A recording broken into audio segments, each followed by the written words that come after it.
Olá a todos, eu me chamo Isaac Gomes e vou apresentar o seguinte painel referente à segunda parte da atividade da disciplina de Ciência de Dados do curso de Engenharia da Computação da UFRN. O tema do nosso painel é referente às espécies ameaçadas do nosso país e temos como objetivo mostrar algumas classificações, utilizando os principais atributos que a gente encontra no dataset, bem como mapear quais as espécies mais ameaçadas e onde elas se localizam. O nosso dataset foi obtido a partir da base de dados do governo federal e é um dataset que possui informações bem completas sobre as nossas espécies ameaçadas. Por exemplo, se ela é do tipo fauna ou flora, o grupo e a família dessa espécie, o nome da espécie, o nome científico, o nome comum, a categoria e sigla de ameaça que ela está enquadrada, os biomas onde essa espécie aparece, as principais ameaças onde ela está submetida, presença ou não em área protegida e no plano de ação para conservação, nível de proteção, exclusividade no nosso país e os estados de ocorrência. Nós inicialmente realizamos alguns tratamentos de dados nesse dataset, visando poder processar melhor no nosso notebook. Por exemplo, realizamos algumas correções de nomenclatura e outras limpezas de informações. No início do nosso notebook, nós fizemos alguns testes, para preparar o ambiente. Então, por exemplo, a instalação do Dash, que é o componente que vai renderizar nosso dashboard na web.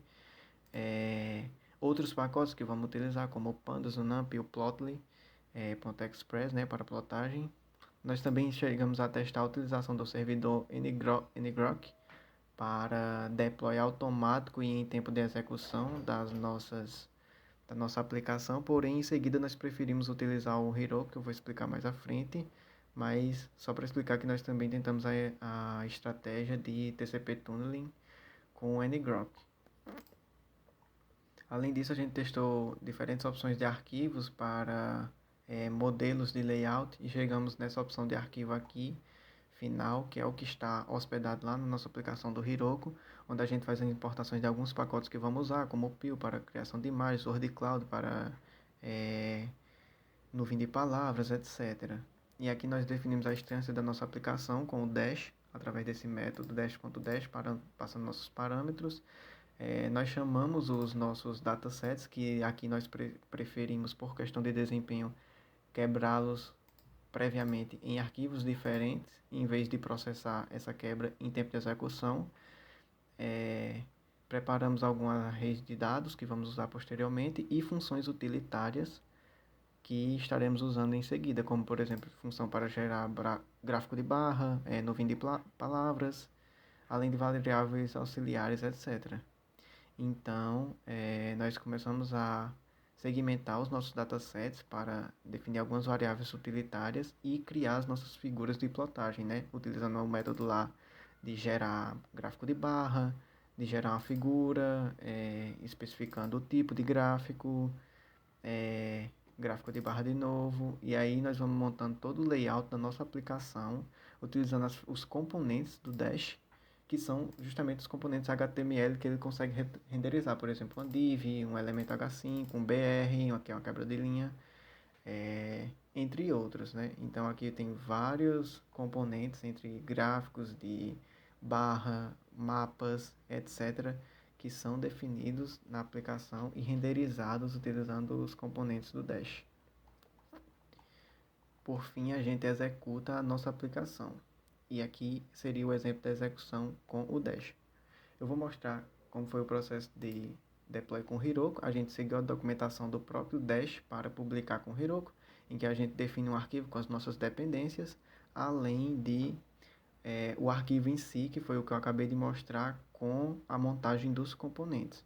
Depois a gente cria um arquivo de execução de processos, que a gente define o processo web e o nosso gateway de interface comunicação servidor e aplicação. E só com isso já é possível criar no Heroku uma aplicação e fazer deploy dela.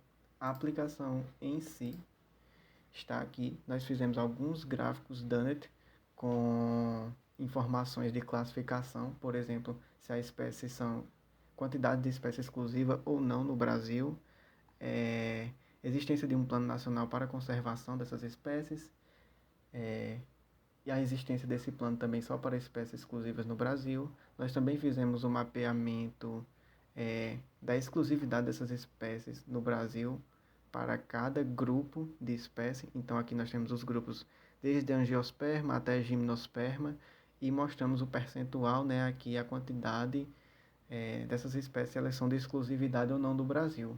Fizemos esse mesmo tipo de gráfico para a parte de biomas.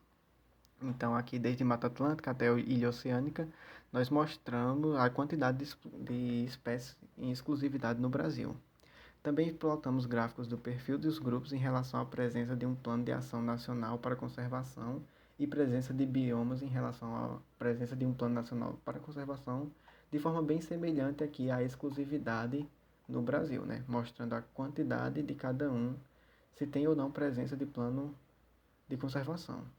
Em seguida, nós fizemos uma nuvem de palavras com as espécies mais ameaçadas da fauna e da flora. Então aqui nós podemos ver que é bem distribuída a quantidade de ameaças de espécies e esse cálculo foi baseado em algumas daquelas características, como, por exemplo, categoria de ameaça, se tem ou não proteção, se está ou não no plano de proteção, né, nacional, o nível de proteção que ela está no plano. Então a gente fez algumas ponderações e realizou cálculos para elencar quais as espécies mais ameaçadas. Também plotamos uma nuvem de palavras para a diversidade de ameaças, né? Quais ameaças se apresentam mais frequentes para as espécies. Por fim, nós fizemos mapas, onde nós mostramos as quantidades de espécies ameaçadas por estado, onde nós podemos selecionar